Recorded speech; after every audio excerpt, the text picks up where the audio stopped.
বন্যা দুর্গতদের পাশে দাঁড়াতে গিয়ে আক্রান্ত হতে হলো উত্তর মালদার বিজেপির সাংসদ খগেন মুর্মুকে। নাগরাকাটায় বন্যা দুর্গতদের সঙ্গে দেখা করতে যাওয়ার সময় তার গাড়িতে ভাঙচুর চালানোর অভিযোগ উঠেছে। বিজেপি সাংসদ খগেন মুর্মুর উপরে হামলার ঘটনা ঘটে। ইট পাথরের ঢিলে গাড়ির কাঁচ ভেঙে যায় বলে অভিযোগ। রাস্তায় দাঁড়িয়ে থাকা তৃণমূল কংগ্রেস কর্মীদের বিরুদ্ধে হামলা চালানোর অভিযোগ উঠেছে। রক্তাক্ত হয় সাংসদ খগেন মুর্মু। ইতিমধ্যেই মালদার বাড়ি থেকে শিলিগুড়ির উদ্দেশ্যে রওনা দিলেন সাংসদ খগেন মুর্মুর পরিবার। এই কিছুক্ষণ আগে আমরা জানতে পারলাম। কি জানতে পারলেন? ও এরকম আর কি অ্যাটাক করেছে এরা টিএমসিরা। হ্যাঁ, কোথায়? এটা ওই যে কোথায় ওই যে বন্যার ওই যে নাগরাকাটার দিকে গেছিল। গুন্ডারা অ্যাটাক করেছে। ওখানেই যাচ্ছি এখন। হ্যাঁ, ওখানে যাচ্ছি। কতটা চিন্তা আছে বিষয়টি? চিন্তা হবে না, এরকম আর কি এত লেগেছে, গোটা রক্তপাত কিছুতেই থামছে না, এখনো থামেনি। এখনো বলছে যে গুন্ডারা এরকম আর কি মাথায় লেগেছে, না মাথা ফেটে গেছে, চোখের নিচে লেগে গেছে। টিএমসির গুন্ডারা কোথায় লেগেছে? এই যে মাথার দিকে লেগেছে, মাথায় লেগেছে, মাথা ফেটে গেছে, মাথা ফেটে গেছে, নাচছে না, মানে আমরা ছবিতে দেখলাম, আমরা টিভিতে দেখলাম, মোবাইলে দেখলাম আর কি, লোক আরো অন্য খবর দিয়েছে। এই যে হামলাটা হলো, এটা কি পরিকল্পিত? কি অবশ্যই পরিকল্পিত, না হলে কি বলে ওখানে দেখা যাচ্ছে সিভিকের মতো ড্রেস পরে লোকজন কি বলে আক্রমণ করছে। অবশ্যই কি বলে পরিকল্পিত, তৃণমূলের পিছনে আছে। এই ঘটনার পর আপনারা কাকে কমপ্লেন করবেন কোথাও? অবশ্যই দেশের মাননীয় স্বরাষ্ট্রমন্ত্রী অমিত শাহজিকে, মাননীয় প্রধানমন্ত্রীজিকে এবং হলো আমাদের মাননীয় রাষ্ট্রপতি দ্রৌপদী মুর্মুকেও জানাবো। এই আজকে যে মুখ্যমন্ত্রী গেল, তার আগে হামলা, এটাকে কি মনে হচ্ছে? পরিকল্পিত। এখন আপনারা যাচ্ছেন কোথায়? আমরা এখন চলে যাচ্ছি শিলিগুড়িতে, উনি আছেন, শিলিগুড়িতে যাচ্ছি। অবশ্যই আমি অনিমেষ মুর্মু, ওনার ছেলে। তো এখন ঘুমিয়েছিলাম, আমার জ্বর হয়েছে।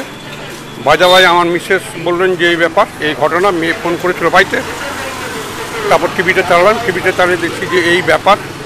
তারপর আমি ছেলেকে ফোন করলাম, ছেলে এই বিআই বাড়িতেই এসেছিলো। তা আমি বললাম যে বাবা আমি আসছি, থামো। আমি সাধারণত টোটো ধরে চলে আসলাম।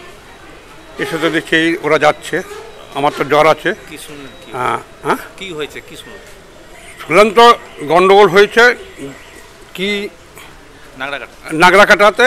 ওই জেলা পরিষদের যে মেম্বার, উনি তো লেকচার দিয়ে যাচ্ছে, এতদিন ধরে আসছেন না, এতদিন পর আসলেন কেন? তৃণমূল কর্মীরা। কোথায় কোথায় লেগেছে আঘাত? আঘাত তো দেখলাম যে মাথা দিয়ে রক্ত বেরাচ্ছে। কি দিয়ে মেরেছে তা বলতে পারবো না, আমি তা বলতে পারবো না। আমি ঘুরে দেখেছি, আমি একটা চিন্তার বিষয় না। আর এইগুলো তো হচ্ছে মানে আপনার কি বলবো, মানে না পাইলে ধন যেটা হয়, বুঝলেন? হ্যাঁ, মেয়ে ফেলার ধান্দা করেছিল, আটকে দিল নাকি।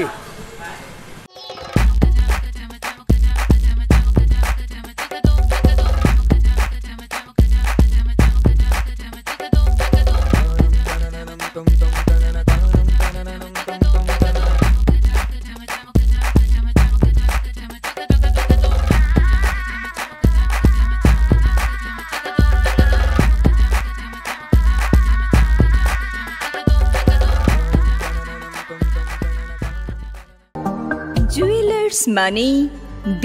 Dash and Sons Jewelers. নতুন রূপে নতুন সাজে কাঁচরাপাড়ায় এক্সক্লুসিভ অলংকার ডিজাইন ও ভরপুর কালেকশনের সম্ভার নিয়ে B Das and sons jewellers. নতুন রূপে নতুন সাজে। কিরে তোদের হলো?